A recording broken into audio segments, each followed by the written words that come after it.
We're going to call this one Self-Dissemination. This is way beyond self-deception. It may even be beyond self-realization, because once you're realized, then you want to broadcast your seeds. That's what dissemination means, because seminal means seed, and to be disseminating means to be taking things out of their seed state and putting them out for germination. Now, I do this on a daily basis almost in my permaculture activities, yet so is this activity, the broadcasting of seeds, the dissemination of oneself to the world, to the fertile beds of imagination that each human being is. And the prayer is behind this act of dissemination that the pollen will connect with the flower, and the flower will then generate its own seed, which will then go to the next generation, to the next generation, to the next generation. So, in a sense, we are becoming a part of the future every time we cast a seed. And it's pretty important to know where you're throwing your seeds, and yet at the same time not so important, because if you're possessed of an abundance of them, you can try out the fertility of various areas by going, oh, I'll just throw some over here and see what happens. Oh, I'll throw some over here.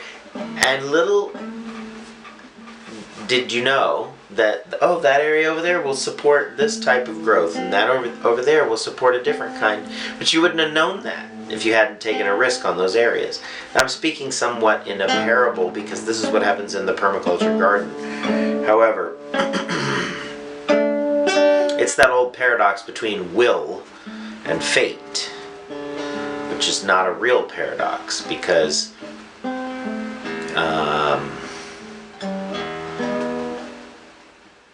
we cannot separate our choices from the natural flow of time and events. That, you know, a choice is not some kind of unitary phenomenon all by itself. It may have been inspired by, guided by, and influenced by every other force in the universe at the same time. You know, they talk about the butterfly effect.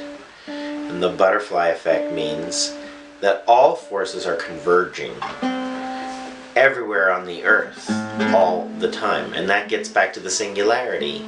Okay, the singularity at the heart of all being, which possesses a force and therefore an influence on all of us. That singularity is trying to get our attention.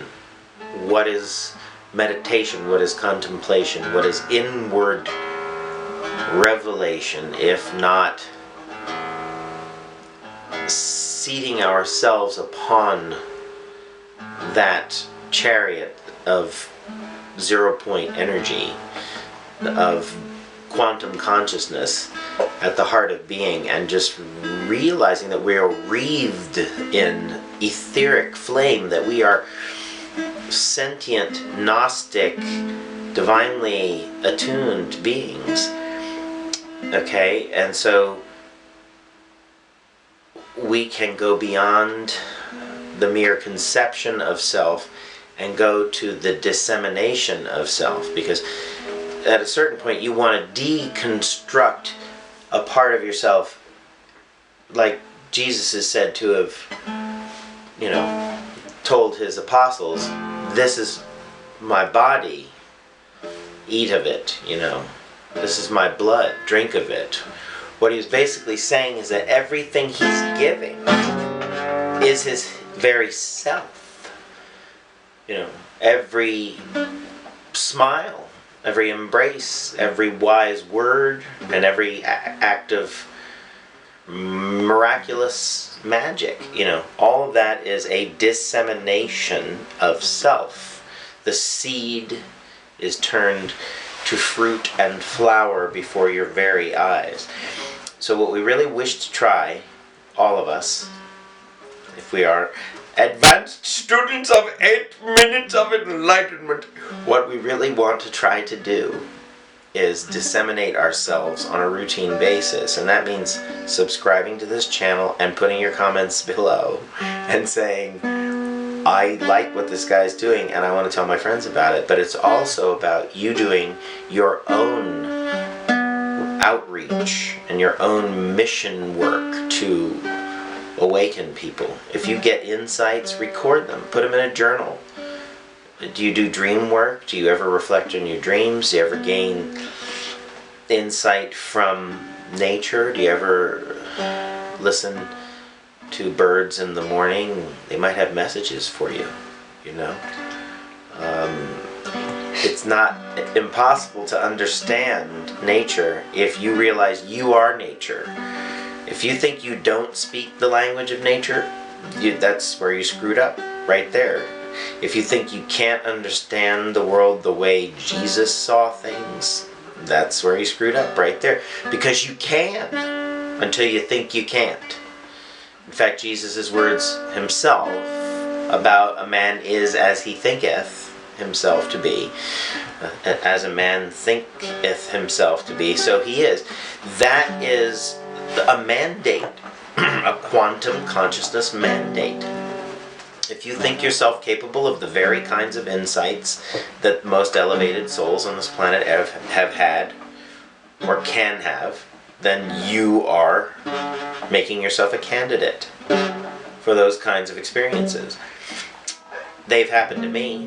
They've happened to me ever since I started believing that. And that means suddenly your life becomes like a living prayer to which the answers are legion.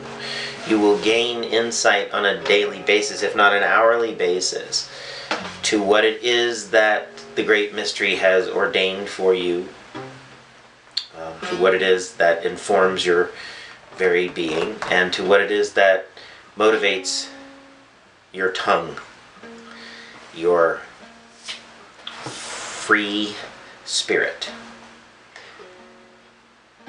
Nobody can hear Richard playing guitar right now because he's so ginger in his deft movements. He's so bloody deft.